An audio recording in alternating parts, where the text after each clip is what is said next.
Coming to you from an undisclosed location somewhere in the northern hemisphere, waiting out the alien apocalypse. He is armed with a machete and a microphone. This is the Mysterious Outpost. All right, welcome to Mysterious Outpost Radio. My name is Mike Blocker. Tonight on the show, I have Max Igan. I'm telling you, this is one of the researchers that was in the beginning with my process of awakening up to the bullshit reality that we live in, this matrix. And you can go to his website, thecrowhouse.com, his YouTube channel, which is The Crow House. He has many great videos, and his research is phenomenal. His research has awakened a lot of people with just this dream world that we live in. And I'm not going to do much of an introduction with him. I will give everything that you need to know about Max Igan in the description below, so just check it out for yourself. But most of you that are subscribers to me on my YouTube channel are already familiar with Max Igan. Welcome to the show, Max Igan. How you doing, man? I'm good, brother. Thanks for asking me on. I'm pleased to come and have a chat to you. And we were just talking pre-show, Max, about this awakening process. And I just told you about, I love my wife to death. And if I could, I would live off grid in a heartbeat.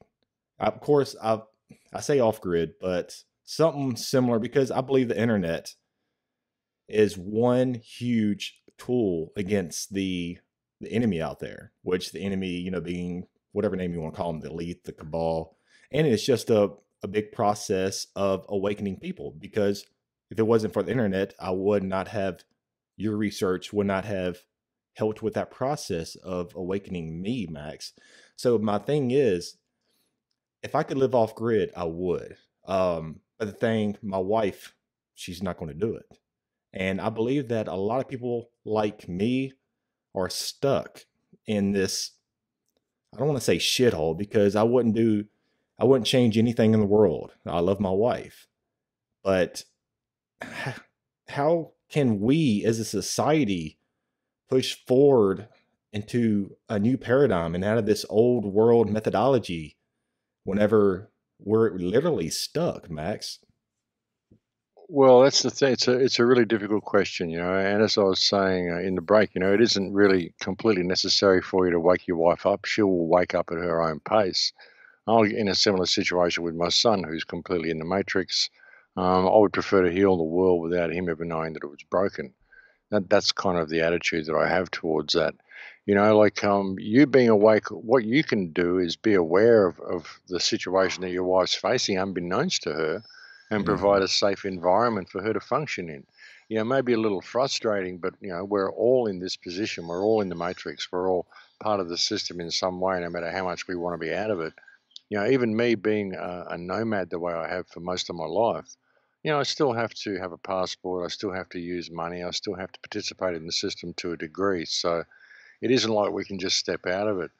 It's providing a good moral example for your wife by, the knowledge that you have from being awake and how it's changed you into a better person, leading by example in what you do.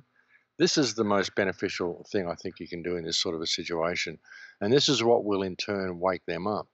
I live a very nomadic lifestyle, and it would be very difficult for a lot of people to do what I do and feel comfortable in their life. And it would be even doubly difficult to function in any type of a relationship doing what I do. This is why I'm single, because it's very difficult to find a woman who wants to just be a nomad and bounce around the world the way I do. So, it's a balance you've got to come to. I mean, perhaps these relationships that we get in, these loving relationships we get in where there's one person awake and the other person in the matrix, well, you're there to provide that buffer for her so that you can protect her from the system, which you wouldn't be able to do if you didn't have this knowledge. But again, leading by example and showing you're a better person because you've got this knowledge. You're not a paranoid conspiracy freak, that will be all the help that you need really to give her, to help her wake up to what's really going on. And, and it's getting more and more in people's face anyway. So, they're going to see it eventually. And the best thing you can really do is to be a safety net for when that happens. Exactly. And well said, Max. Very well said.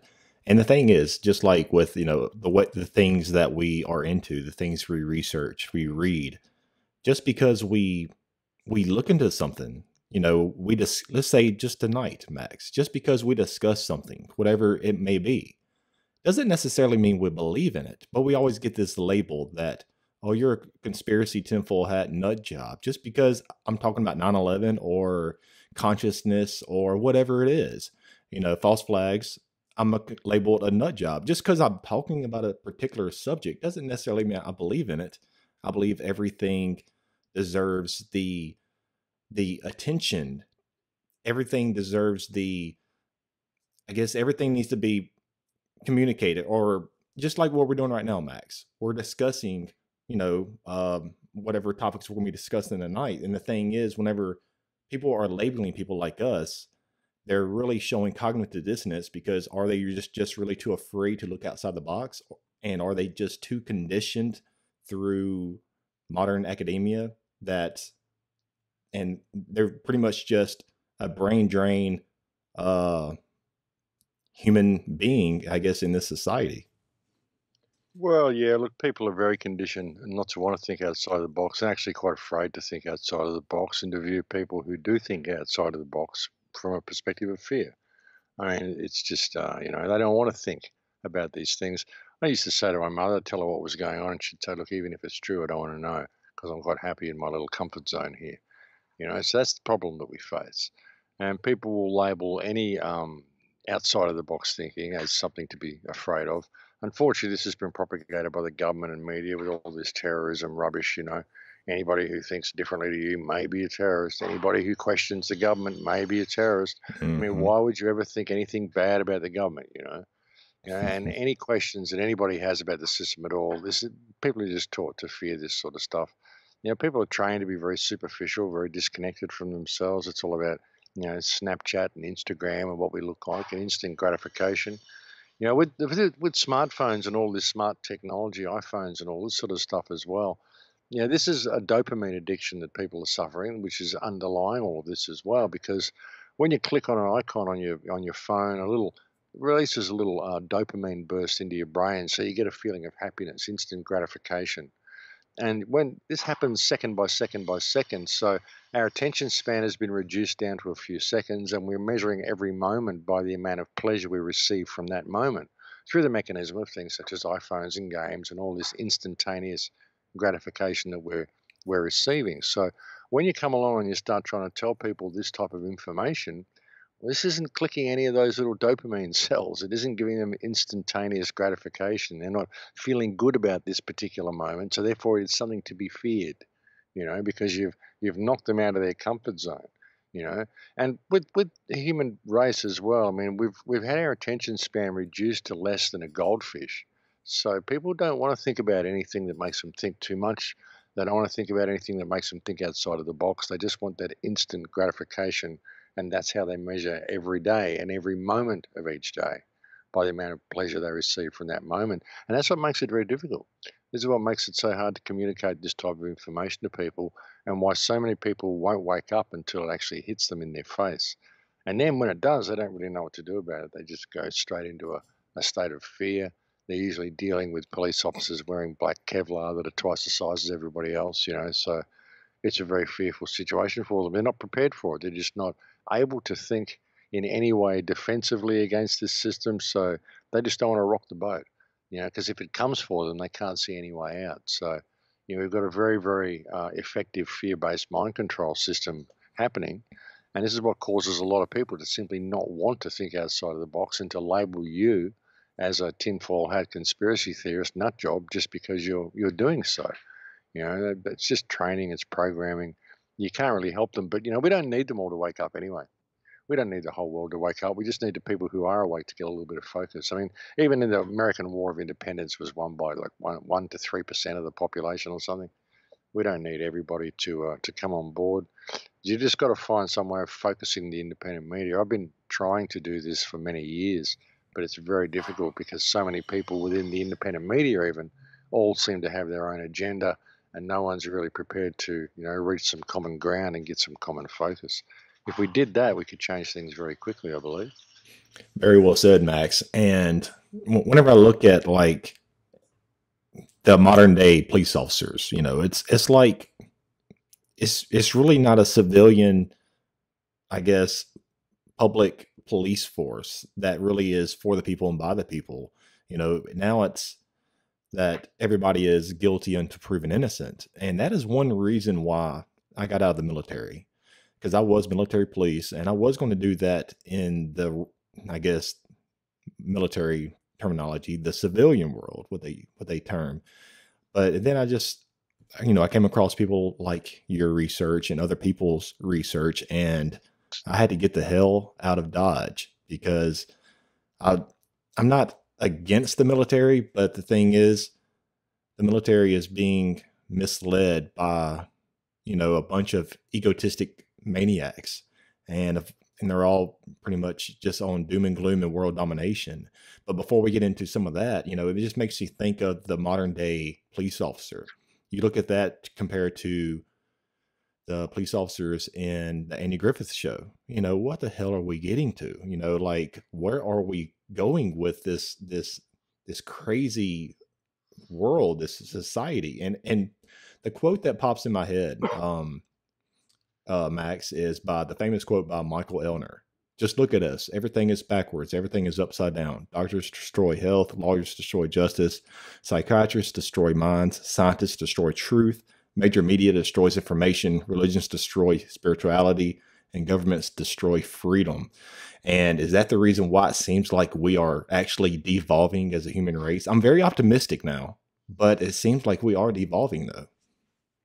Well, we are, and we're being purposely devolved. I mean, through everything, not just through the programming and through this militarization of the police, but all through all the genetic engineering, through the engineering of the food, the engineering of our sexuality, the fact that they're saying there's 34 genders now. I mean, what the hell is that? There isn't actually 34 genders. There's only two. It doesn't matter what your sexual preferences is or what you like to get up to, but there's actually only two genders, and that's just the way it is. It's called basic biology. So this is the sort of stuff we're heading to. Interesting what you were saying about the military and how the military is being basically used for nefarious purposes. This overlaps into our society as well. I mean, all the rule that we're under in our society is in fact military rule, martial law, maritime admiralty law, all this sort of stuff. Mhm. Even the fact that you use the term Mr. or Mrs. in front of your name, these are all military terms. If you put a Mr. in front of your name, you're saying, yes, I agree that I'm under military law. So even the flag of the United States is a wartime flag, which puts everybody under military law. You haven't used the peacetime flag of the United States, I think, since the country was formed. 2 or 3 months after the country was formed, they changed the flag and put up the military wartime flag. And so everybody's been under military rule ever since. That's why we're subject to all these things. You go to a court, if a police officer comes to you and charges you with whatever, and you go to the courtroom, if you look at the court document, you'll find all the police officers are there as non-registered entities. You're the only registered entity in the court. So you're the only one liable for anything, and it's just one big energy harvest and money harvest. That's what it's all about, and it's all military law anyway. So, the whole society's been hoodwinked. We really have. We've been hoodwinked on so many levels. But these things are coming more and more to people's faces. Even the militarization of the police. Coming back here to Australia, seeing all the police wearing black Kevlar now, it looks like you're being pulled over by a military force, not by a police officer. So this is kind of waking people up too, I think. They're doing it under the guise of protecting you from terrorism. Now, how can this guy in black Kevlar getting out there, making a nuisance of himself, pulling over people for no reason at all, or just checking on you, give you a random breath test or whatever? Well, hang on. What's the reason? You can't just pull someone over for no reason and say you're just checking on them. I mean, what is that? That's just making a nuisance of yourself, which is actually against the law. And you're pulling people over in this outfit, which is, you dress like Batman. It's quite terrifying to people. So, they're just. And the reason why I think they continued, sorry to interrupt, Max, but the reason why I think they continue to do that is because we're not pushing back. We're not fighting back. I'm saying I would say the majority of the human population of society, we are just permissive or submissive, and we would rather just go along with the authorities And that's a word right there for you, Max, the authorities. And we would just rather believe everything that they have to say because they have the best interest of us in their hands. And because and I think that's all bullshit, Max, because really I think people are just lazy. I think people are lazy and they rather have somebody to do the fighting, to do the protection. And yes, take away my freedoms. Please do that. If it means I can have my iPhone, my computer, Kim Kardashian, whatever it is, just uh, uh, just keep doing what you're doing and let me have all my possessions. What you think, Max? Well, yeah, and that's the way they do it. That's why they use these brutal police as well. I mean, we're never going to stand for the authority that government claims it has over us if they didn't intimidate us first. So they'll have these big burly police officers pulling you over and giving you breath tests and whatever. And this is your basic interface between yourself and the system is these police officers. You can go to the courtroom or you can go to the local council chambers or whatever and try to get some sort of a satisfaction there, but you won't. But this is the interface that we get presented with. We think of the system and we think of big burly police officers dressed in black Kevlar who terrorize us at every opportunity. So people are very, very intimidated and they don't want to stand up for themselves. And they can't ever stand up for themselves because they're disunited as a people. We judge each other by the size of our front door and what our different preferences are. All these tribal things that are interjected into our society, different football teams, different parties to vote for, different this, different that, different associations, different clubs. So we're all in competition with the people from the other clubs and the other associations. So there's no unity everywhere. And we think of the system, we think of these big black burly police officers. The politicians go out anywhere, they surround themselves by these guys again. So this is our interface. This is what we see. It's very intimidating. So a lot of people simply aren't prepared to step up against the system because that is their first thought, is that's what they're going to have to deal with, these big, heavy guys with tasers who just like hurting people. So, it's very clever, but it's all mind control. But the whole thing's been constructed to create this image of the system being all powerful. The problem is getting to these police officers and waking these guys up. But look at them. I mean, some of these guys are like androids. They're huge. It's almost like there's two types of human beings. Like they're feeding the general population genetic stuff in the food to make them all thin and wimpy. And yet these police officers look that they're all on steroids. They all look like Godzilla. It's incredible. So, how do you stand up against people like that? Plus, they've got all the weapons. But it's all done for a reason, just to create this air of power and intimidation around the people, around the government, so then they can just up the powers a little bit more and push the people, push back more and more. And how do we push back against them? What are we going to push back against the police officers on the side of the road? That's not going to get you anywhere. The way to push back is if don't pay any of their fines or anything they give you, and go and stand up against it in court and ask a few questions in court and push back that way.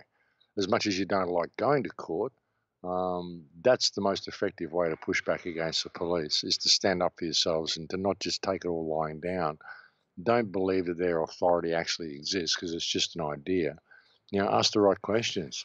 Go in and challenge what they ask you to do, because basically it's just people farming and slave trading, and it's extorting money out of you. That's all it's for. Most of these laws are just to extort money out of people. They don't bear any real reason at all. I mean, they don't help society at all. They don't protect society. They're just there to extort money out of people and to intimidate people and to exalt the rulers. So, people need to question all of this stuff. They need to stand up against it, but do it in the right way. And a lot of it boils down to Max, ego. Because I guess we don't like to get into the reptilian part of the brain, but a lot of people say that the ego, which a lot of you have discussed numerous times, and other researchers as well. But Carl Jung said it perfectly. The self is not only the center, but also the whole circumference, which embraces both conscious and unconscious. It is the center of this totality, just as the ego is the center of consciousness. And he said it perfectly. And I think, I guess, why does it seem, Max, so hard to break through the ego paradigm? Is ego a human construct, or is ego woven into the very fabric of our DNA? Well, ego is necessary. If you look at ego it's a part of who you are. Without ego, you wouldn't have any sense of being, any sense of worth. The problem is false ego. The type of false ego that makes you feel superior to others, the type of false ego that manufactures a false threat from others, which is usually what most superiority complex comes from, is because you see other people as a threat to you, so you need to stand your ground a little bit more than perhaps you should. This is false ego. It's a difference between ego and false ego. Ego is what makes you want to stand with pride. Ego is what makes you want to be a warrior, what makes you want to protect people, protect your family, protect yourself, and be proud of who you are. See the value in yourself. You couldn't have any of this without ego. So, it is an absolutely essential part of who we are. But it's differentiating between what ego is and what false ego is. What's That's the issue. exactly? And what we do, the ego does help. It can help protect you. It can help you it can help you from getting controlled and manipulated. And because I guess without any kind of ego, I guess we'd all be slaves, right? Well, yeah, we wouldn't. Well, have physically, any value. we wouldn't know that we're slaves instead of just, really, instead of being slaves to the matrix. Yeah, well, maybe, but we would probably be willing slaves and know we were slaves, and we'd be okay doing that. I mean, without ego, we wouldn't have any value. You wouldn't have any self-value at all. You need ego to have self-value. Mm-hmm. So it's a different thing. Ego's got a bad rap because of the different variations of ego and the concept of false ego. And that's what I call false ego, that which manufactures a false threat, that which poses you against others rather than helps you to see the value in yourself, but also see the value in others and to cooperate with others. That's normal ego, Mm-hmm. And sure, you're going to be attracted to certain people. It's going to be certain people that you don't want to hang around because you just don't feel comfortable around them. That's perfectly natural, and that's not ego either. The fact that I just want to hang out with this certain group, we're always going to be attracted to people who we resonate with and we share energy with and who make us feel comfortable. That's not really a cliquey ego thing. I mean, it can be, in this social system, people can lead themselves into that type of thing, but it's being aware of it, being aware of what your attraction is to other people, why you choose to associate with certain people and not with others. But very often it's good to associate with people you don't get along with. There's a wonderful saying, I can't remember who said it, but I don't like you very much. I must get to know you better. Or I don't like you very much. I must spend more time with you. Sounds like one of my ex-girlfriends. That's how you get to know yourself. If you don't like something about someone, it's usually a reflection of something about yourself. Mm-hmm. And so it's good to spend time with these people and break down these barriers that you have with these people because you can both learn from it. What do you think is the best way to, a few examples just for people out there that are listening to this, or will be listening to this, to break through, the false ego or the bad ego? And I guess what are some ways for us to consciously evolve out of this, I don't know, reptilian mind construct, the bad ego part? Look, it's seeing the value in yourself. Ultimately, I think, false ego and our need to project all the time usually comes from insecurities because, the inner child or whatever, there's something bad about yourself, something you're not satisfied with, that you need to project this on others. It's getting through that, seeing the value in yourself, realizing it's all about the experience, with whatever flaws you may perceive you have or whatever goals you think you're aiming for. I mean, it's really all about the journey, and you came here to experience life from your own unique perspective. So really, where's the problem? Where's the problem that anybody has with anybody? When you realize the beauty of that, where's the problem? How come we have all these problems with people? And if we were to break down all these barriers with people, we could move through this very, very quickly. We don't need to be doing any of the stuff that we're doing, and it's just getting people to see through that. I mean, that's what will help people stand up against the system as well, is if they can just get the value in themselves to simply ask the questions of, hang on, why do we have to do any of this stuff you're making us do? It's not what we employ government to do. Remembering what our place in society is. We all have value. Every single one of us has equal value, and government is simply employed to manage infrastructure for us. So we don't need to be doing any of this sort of stuff. All these sort of little common things, just these things of what this reality is, can really help. Seeing the value in yourself and seeing that in everybody else. You're not anything special. Everybody is something special. We are all here to experience this incredible journey. And really, when you get down to it, I mean, you can start looking into physics and consciousness and your DNA and where consciousness really comes from and all that sort of stuff. And you begin to realize that there's only really one of us here experiencing itself from 7 billion different perspectives. And, we don't have to do any of this. So the whole thing's pretty fantastic when you can think of it that way. And just the fact that we can communicate like this, just the fact that we've got this experience, this world to live in, it's all amazing. It's all absolutely amazing.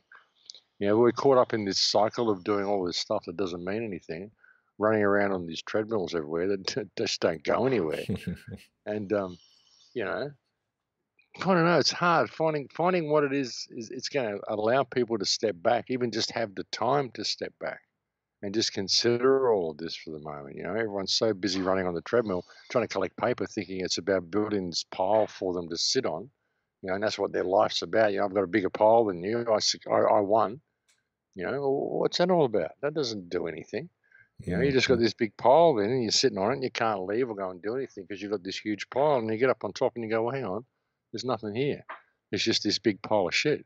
There's nothing here. So I know people that have done that have gone right through the whole system, made enormous fortunes, bought islands, bought all sorts of stuff, and they got to this, go for this utopia that was promised them, and they get there, they got all this money, millions of dollars, and they go, well, there's nothing here. Yes, So just and give they their are some of the businesses most away. unhappiest or most unhappy people there is too. Many of them are. I know a guy got to that point and he just went, well, hang on, I don't need to do this. And he went home, he sold all his businesses, paid off all his debts, allowed his wife to pursue her art career, and just got a new business card that says father. And that's what he does now. And, he just stepped out of the whole system because he realized he had all these millions of dollars and all he did was work to make more money to keep his family happy.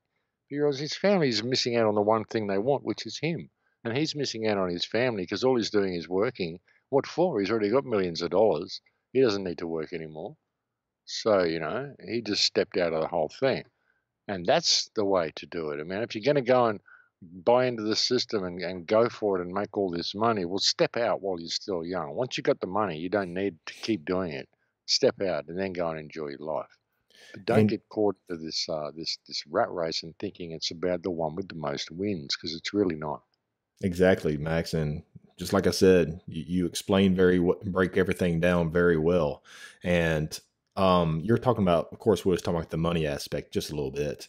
And it makes me think, and you mentioned the government as well. It makes me think about these selected officials, or the ones that are getting into office, and pretty much there's, I would say most of them, they have their own agendas up their sleeve. And the thing is, how do we, as a human race, move forward and elect and have faith in the right political figureheads in office, without jeopardizing the moral high ground of human rights? Because to me, Max, most people in office, regardless of how truthful they may seem, will eventually fall prey to dark agendas.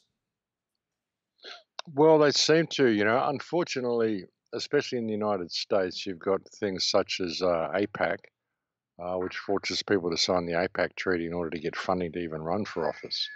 So it's a tricky thing.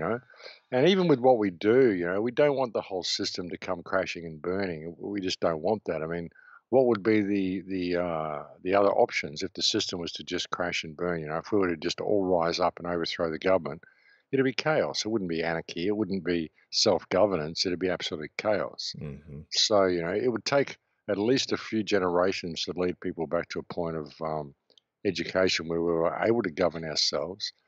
So, we need to, get good people in there running for office. Unfortunately, we do need the system there at the moment because we need to use the system to lead us back to a point where we don't need the system. But like I said, that's going to take at least 3 generations, at least, to be able to educate people to a point of self-governance. I mean, My God, what's happened to the education system? It's going to take 2 generations just to lead people back to a point where they can read properly and spell properly and have basic life skills again, because we've lost all of that in the last couple of generations. It's been phenomenal what they've done. So, we're in a pretty precarious situation. We need to realize that the corruption is there and that the system is flawed. Not that it's broken. It's not broken. It's designed to do exactly what it is designed to do, and it's doing quite well. But we really need to realize that it's flawed, and we need to start finding mechanisms that can cause the people within society to stand up for themselves. Liability notices, whatever we can think of to operate within the system and attract the right politicians, attract the right people. I'm sure there's politicians in there and even police officers in there that are quite prepared to stand up. They can see how corrupt the system is, and they're quite prepared to stand up and do the right thing. But with the general population being in this incredibly disorganized state, I mean, it's a mishmash. Even the independent media, it's a mishmash. Nobody can agree on anything. I was It's in the always military, Max, infighting. and So, saw how screwed up the system was, and that's what made me get out. well, yeah, exactly. So why are any of these politicians or any of these military or police or anybody, why are they going to stand up and lead the charge when they're not going to have the support of the general population behind them? I mean, they might have the support of the general population in theory, in as much as everybody wants change, but everybody's so much squabbling amongst themselves, they're not going to have anyone rally behind them. It's going to be too much of a shit fight. So Hmm. who's going to stand up against the system from within the system? How are we ever going to get an honest politician in there until society displays some sort of intelligence and some sort of adulthood, and actually stand up and start calling things out ourselves and start leading the charge ourselves and attract these politicians to the population, so that once they hear the people saying the right things, you're going to get people standing up. But people will stand up and say the right things, and they're not associated with all this other rubbish, which is Hmm. completely irrelevant and has nothing to do with it. So, Yeah, it boils down, Max, because I guess democracy to me will always be, I say always, at least in, just like you said, within the next few generations. Um, Democracy will always be infiltrated by a few men who do not have the remaining population's best interests at heart. And that's the thing. How do we overcome the system?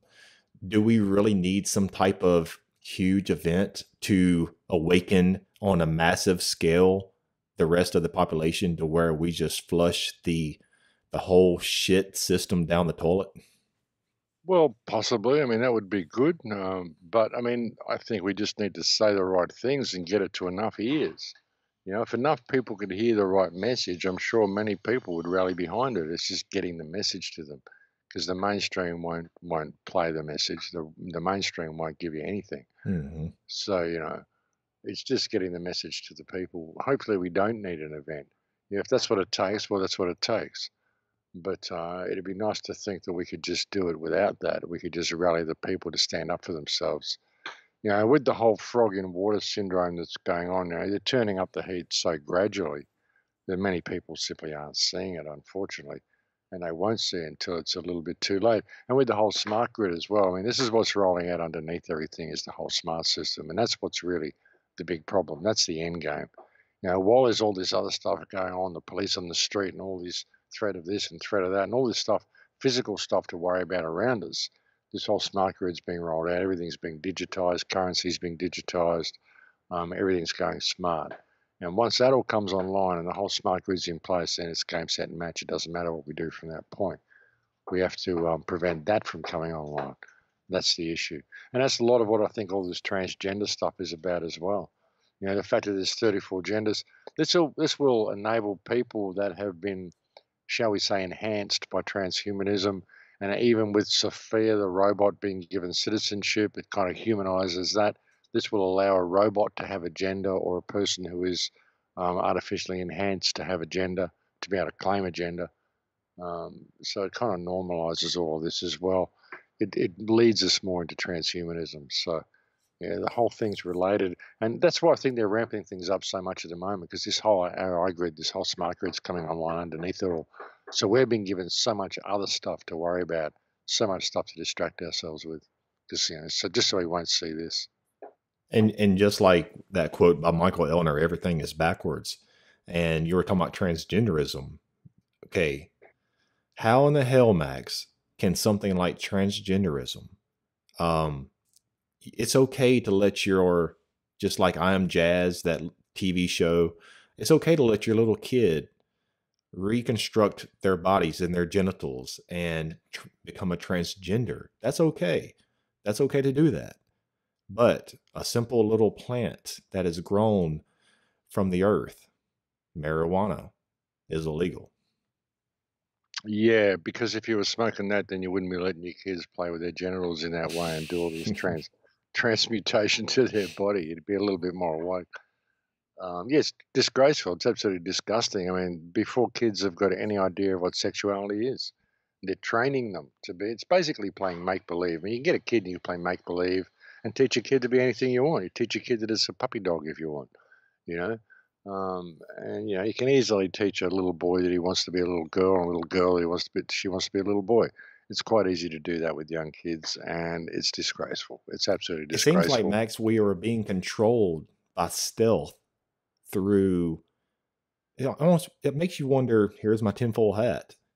Who is sitting behind the scenes in that dark room calling the shots especially when it comes to this programming through television? Because a lot of this transgenderism and a lot of other things out there is being programmed in the young minds through television, cartoons, movies, what have you. And so they grow up. It's almost like it's incremental warfare to change society in the direction that they want to bring us in the future. And I guess give me your take on that. And does that kind of lead into the AI, artificial intelligence? Well, it all leads towards the same thing. Where it's all coming from, I mean, you'll get accused of being anti-Semitic if you say where it's all coming from. But I mean, this has been part of the plan to create the Goyim, basically merge all of the races that aren't Jewish together. This is why the Jews were expelled from so many countries, because they were destroying the moral standards of all the countries. This was the big problem in Germany. The first plays that promoted homosexuality, transgenderism, adultery, all this sort of stuff, all by Jewish authors, all designed to lower the moral standards of the West and to merge all the races together. And like I said, you get accused of all sorts of things for even saying that. But yeah, Mhm. that's where it's coming from. That's absolutely where it's coming from. And it's been an ongoing plan. It's been a very long plan. And that's who's controlling all the AI as well. Even a lot of it's been done through Saudi Arabia, which is all joined at the hip with Israel. So it's all part and parcel to the same thing. This is about the destruction of the West, the merging of the races together, the destruction of the white races. It's very unfashionable to be a white heterosexual male at the moment. Anybody else is an ethnic minority, except white heterosexual males. These are the most evil things on the planet, apparently. So it's all part of the same plan, but that's where it's coming from. And a lot of this, I think the reason why it's it's leading to, just like what you said, I guess it seems like we're going down this rabbit hole really fast. And you talk about the AI and I think, have you heard of the 5G conspiracy? I'm sure you have. Oh yeah, 5G. I've done quite a few videos on Hmm. 5G about what's going on with the whole 5G system is integral to the whole AI system as well. And the 5G system, what a lot of people don't realize is that once it comes online, it'll be like you're permanently living inside an airport scanner. That's the kind of frequencies that everybody will be subject to. So all those people who opt out of airport scanners, it won't matter once the 5G comes online. You're going to be living in that all the time. It's an active denial system underneath all that as well. Very, very dangerous system, and it's essential for the smart grid to work properly because they need very, very When do fast they plan on it to come communications. online, Max? Next year, it should all be coming online, fully online by 2020, and they want it to be fully autonomic, all completely run by AI by 2025. That's the plan. And the rollout is very, very quick. They're rolling it out now. They want it. They want it all. I think there's certain places that are 5G already, but they want it all completely up and running by the end of 2018, I think, and right around the world by the end of 2020. how do the powers that shouldn't be, whatever name you want to call them, the decision makers, the elite cabal, whatever, how are they protecting? How will they protect themselves from this 5G? Because it's almost like it's half depopulation, half artificial intelligence moving us towards this transhumanism ideology agenda. Well, they want transhumanism. They want the enhancements, and most of them are just psychopaths anyway. They just want the world to burn. They don't care. So how they're going to protect themselves? Well, there's a lot of underground bases, all sorts of stuff like that. There's great possibility that many people will be in there. But it's how the AI is going to use it is the interesting thing. I think their hubris is what's going to destroy them, these people. I don't think they realize what they're creating, because once the system becomes fully autonomic and AI takes over, it won't differentiate between Rothschild and Smith or Goyam and Jew or any of that sort of stuff. It'll simply do what it needs to do. And the problem will be once the system becomes fully autonomic, and then once people attempt to regain control of the system and regain control of the internet, the possibility of the internet or the intelligence that will by then be running the internet, whether it will see humans as a threat or not and choose to retaliate against humans. Because it will be controlling the 5G system, which is an active denial system. I mean, all sorts of worms can be opened with this. So it's a huge Pandora's box that they're putting in place. But basically what we're doing is we're weaponizing the airwaves. We're digitizing every aspect of our lives. We're handing the keys to this over to an artificial intelligence, which really doesn't care about humanity. So it's not a very smart thing to be doing. So, the problem is with the digitization of everything, and this is happening, as I said, under the carpet. It's being rolled out under the carpet. While we're all worried about this, we're worried about that, worried about war with North Korea or what the government's doing, or, whether we can get the right politicians in place and all sorts of stuff, all stuff that needs to be looked at. The militarization of the police, all these things that we're given on the ground to deal with in our everyday lives. So we just don't look at what this smart grid is, and we accept this smart grid and we just bring it online ourselves under the guise of convenience in our lives. That's what's happening.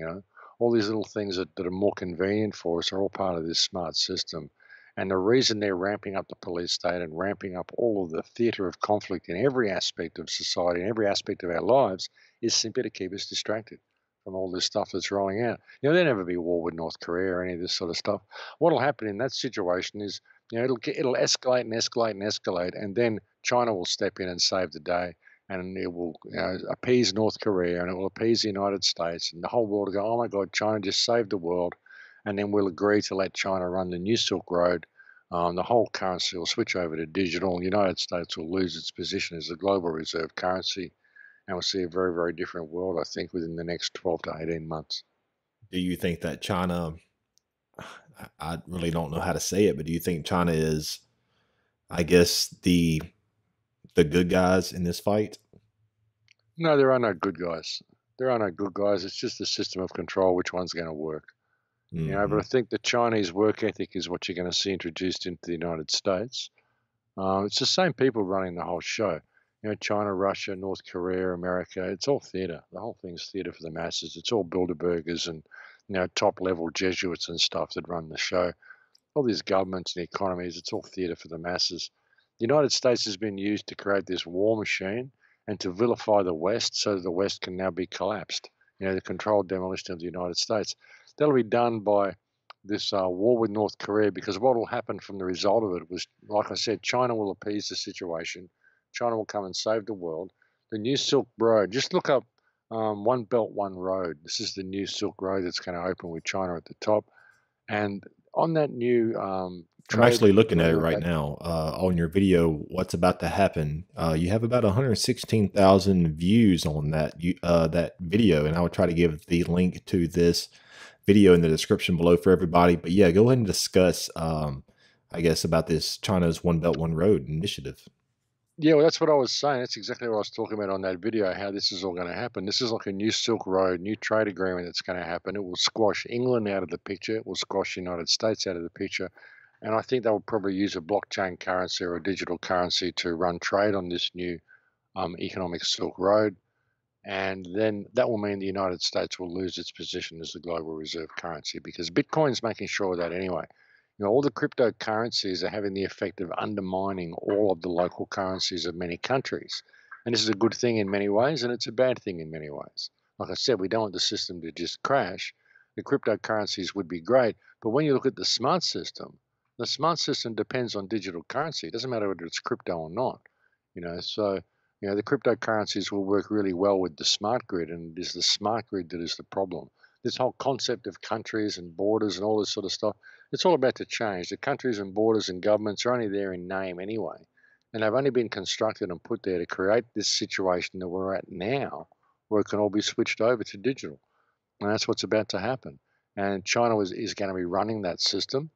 It's just all there. And if you go and look at the One Belt, One Road initiative, it's all there in it. And the people aren't really going to accept this. So China's being presented as this new wonderful thing. The new Great Wall movie that came out that showed the Chinese army, how wonderful they are, almost elf-like. Oh my God, the Chinese are so wonderful, aren't they? This whole mind thing that's going on at the moment with China to present them as this big savior of humanity. In that film, they were there saving the world from the creatures that were coming to overrun. That's what the Great Wall was all about. There's Matt Damon there, saving the day for us. I mean, the whole thing is put into the minds of the people, and this whole theater of conflict that's happening with North Korea, this will present China to the world as being the savior of the world. Just stopped World War III for us. So, of course, China can run this new economic Silk Road. And it's just going to be far more convenient to use Bitcoin and to use cryptocurrencies. Everyone's going to love that because they've all made so much money on them so quickly. And everyone's losing faith in the US dollar and in their general currencies around the world, the euro, whatever. Everyone's losing faith in them. So that's what scares me, Max. Didn't mean to interrupt, but I feel like there is two factions at play here. There's one backing China and helping them out on this global stage, this theater, as you call it. And then you have the ones that is behind the US. But the thing is, do you think the ones that are backing the U.S. And Britain will try to create some type of false flag event or whatever it is to bring us to World War III because they're in fear of the power that the Chinese will, I guess, take over with? Look, possibly, but I don't think so. I think it's all been part of the plan all the way along. I mean, the United States is trillions upon trillions of dollars in debt. Who does it owe that debt to? China. China. Why? Why China? Why not the World Bank? Why China? Why China of all people? Why has it spent the last 20 or 30 years building up a huge debt to China? And why has China allowed this to happen? What's it all for? Why not the World Bank? Why not England? Why not anybody else but China? Why China? Because it's all designed to happen. It's all designed to go down this way. Mm-hmm. All the world is a stage, brother.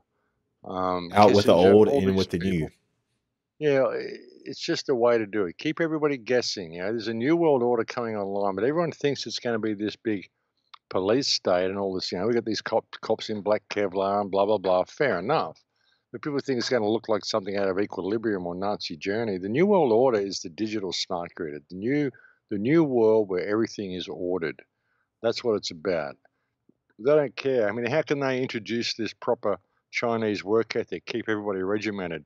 They can only do it through the debt that the United States now has to China and just gradually introduce that system. We'll bring more work to the United States, but you got to work this way. You got to do calisthenics in the morning. You got to do this. You got to do that. You'll see 100% employment in the United States within the next 5 or 6 years, probably, because that's the way it'll be once the debt starts being collected by China. And it'll all be done gradually. It'll all be done in a way that will be accepted by the people.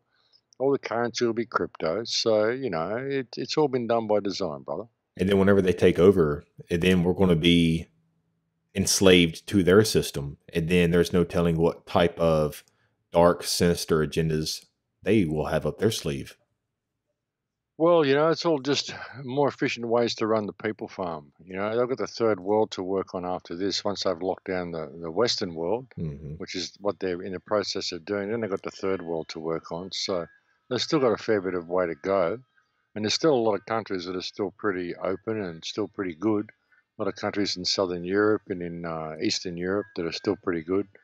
So, they've got a long way to go yet. But as far as America, Australia, England, and these countries go, we're going to see some pretty quick changes there pretty soon, I think. So you're pretty, I guess, to round things off for this time, Max. I guess, are you pretty optimistic with the future of I guess the human race, and do you think that we will overcome this slavery to the system and break away out of this matrix? Look, I do. I have to keep optimistic. I do. I think that it will get so much in people's faces that they will stand up to it. And people are standing up to it already. Everywhere I go, I'm seeing more and more people stand up to it. So, yeah, I think we will. I think we'll come through it all. I think the politicians are exposing themselves. I think the world realizes now that we're being run by a cacistocracy. It's not even an oligarchy. It's not even the elite. It's a cacistocracy. It's ruled by the shit people. The worst elements of society have maneuvered themselves into positions where they are now ruling things. And we now realize this. We've got a bunch of criminals running the world. And more people are waking up to that, and more people are being prepared to admit that. And it's simply admitting that simple fact and looking at things from that perspective and approaching it from that perspective. They're a very, very empowering thing to do, You don't have to play by their rules. What you have to do is question their rules, question their authority, question everything they do, because all of it's bullshit. Mhm. And, they only get away with it because we don't question any of it. We just go, oh, yes, sir, no, sir, 3 bags full, sir. No, we don't. But don't take on cops on the side of the road. Go to courtrooms and question it there. Question these people on their own ground in the right way. Question the people in your council meetings. Question your government. Don't worry about dealing with the police. They're just thugs. They're brain dead. They don't know either. So circumvent that little part. Go around it and talk to the politicians and talk to the judges and lawyers and let them know what you think. Let them know that the game is up. We know what's going on. I think they can get away with it. I really don't. These things like the Empower movement, the liability notices that they're doing with smart meters and stuff, this can be applied to every single thing that you do. Just liability notices. Use their own language against them and say, well, here's the facts. So if you overstep this, then you're going to be held liable. And because I've lodged it as an affidavit, you're agreeing to that. So that's playing by your rules. There you go. It's all done. Step onto the property and you're liable. Touch my property and you're liable. So this is the way to go about it. Start using their rules against themselves. It's all fiction anyway. But, they get away with it because they're big and they're brutal, and we don't speak to them in the proper language. If we simply use the proper language, then it messes them up. So I suggest people do it and get involved. Well, Max, I tell you what, this has been a fascinating hour with you. Thank you for your service to humanity. I salute you, my friend, and thank you for waking me up and many others out there. And man, I'm telling you, your research into this whole awakening process out of this old paradigm, breaking out of this matrix, this breaking through this shit system. Your research is by far one of the best out there. And thank you very much for your time this time, Max. My pleasure, brother. Happy to come on and have a chat at any time. You take care, all right? Yes, sir. And that is Max Igan. You go to his website, thecrowhouse.com. I'll give the links to his website and his YouTube channel in the description below. Check it out for yourself. And most of you that are listening to this are familiar with Max Igan already, because you wanted me to have him on the show. But to the ones that are not familiar with Max Igan, do your homework, do your research with a lot of his, because he covers a lot of topics.